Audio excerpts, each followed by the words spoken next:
Greetings, Dennis Daniels. I would like to share with you a big idea. Open source cross-platform code to build open source education applications.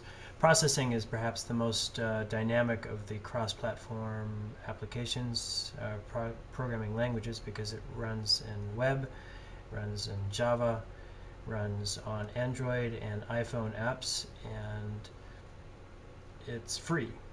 It's open source, and it's relatively easy to get involved with because it's a lot of it is online. You have applications like or websites like Open Processing and Studio Sketchpad, which will allow you to get started immediately, which is very interesting and very exciting. And I wanted to show you, open source coding for teachers is very important. Most teachers don't know how to code, so the easier it is to start coding, the more important it is. Make it easy for everyone to teach. Khan Academy has certainly shown the way to promoting education for free by producing so many screencasts. More people should be producing screencasts. Partly because education is an economic issue. If we want to improve the state of the economy, we need to educate people rapidly on new technology, new skills, and that is not normally cheap. But then again, you have websites like Khan Academy that does it for next to nothing. So why are our schools failing to educate our people, whether it's in United States or Argentina? There is definitely a lack of quality education. Code is an employment tool. We could go on at length about that. Language choice, why processing? I won't talk about it too much more, but there's lots of other application languages out there that are very good. But I'd like to talk to you about a simple math application exercise. It's a random number generator, and what it needs to do is find user input, sample code, and etc. So let me get you some drawings of what it would look like. All right, highest working number. So this is the slider problem. We need some way to have the user input create or adjust for the values. Now, I've already found this, and I've already modified the code. This is brought to you by Andreas Schlegel, and this is a library for the processing language. I've already modified it. Is this one I modified? Or is it this one? Yeah, I've already modified this one. In fact, I need to, oops, Control Z that. Darn it. Okay. Let me just save this before I go too much further. There we go. Read only. So I'm going to cancel that. I'm going to file save as. And it goes into my sketchbook, and I'll call this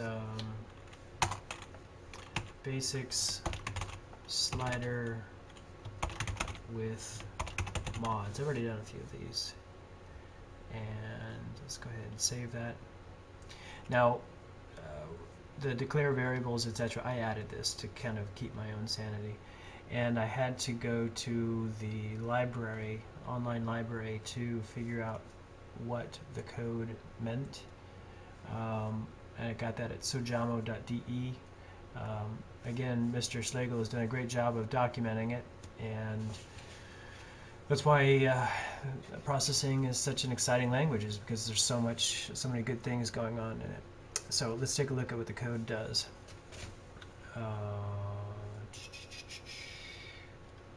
Let's get the code back up.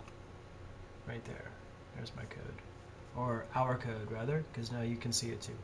So I had to figure out what was going on, and this doesn't look right. Here it is. Sorry. That's the one I want. Number box controls. File, save as. Right. Alt F does not work here. I have to use the keyboard. Mouse, save as. Number box controls with mods. Now this one is a very basic one. In fact, this is the example found on the website. And let's show you what it does. Control R. Now I've already made some modifications to this, and just so it can be demonstrated to other people. Now, I didn't know this initially, but the number box, all these number boxes, their initial value or the initial control is up and down. So you move the mouse up and down to change the number box value. You see that number changing in there? It's a little small, I recognize that. And for this one, the number box value, this one has, the controller is set to horizontal. So if it's horizontal, then we click in it and then we can drag. Now I've already added some very basic shapes. You can see the ellipse right here, or it's a half circle in this instance, and this is obviously a rectangle. Save that, Control R. And so as I change the number box value, you can see this. I just added these values down here. As I change the number box values, these objects will increase or decrease in size. So big deal, you say. Well, it is kind of a big deal because that means if I am a teacher, I can go in and change these so as to meet my particular educational goal for my students. Better yet, I can get my students to code these for me so that I can build on what they know about math, because what is math? What is algebra? Then algebraic thinking. Or rather, what is code, but algebraic thinking. So here's a great example, a great way for teachers to teach students what math or what algebra really does. Algebra does stuff like enable you to write code. So thank you for your time. This has been a very quick demonstration of the Control P5 in processing. Actually, while we're here, I'll just go ahead and upload this and show you, kind of cap the demonstration by showing you that it's now my changes, as limited as they are, have value now because I'm going to share them so that the other person out there, someone out there, might actually have some use for this. So I'm going to right click, I'm going to compress this, Control P5 number box control with mods, create, and now I'm going to go to open processing right here. I'm already logged in, so I'm going to upload from processing. And this is a Control P5 slider. And I'll call it a simple slider. And copy that, and choose my file.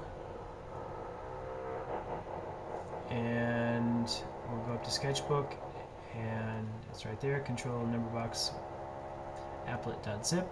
Upload this, and upload. This UI is only accurate for Mac and Windows version. I'm running the Linux version. In a moment, I should get my slider here with my rectangle and my ellipse. There it is. We test it, and it works. So, thank you for your time, and go out and code some educational applications. We really, really, really need your help. Thank you. And happy computing.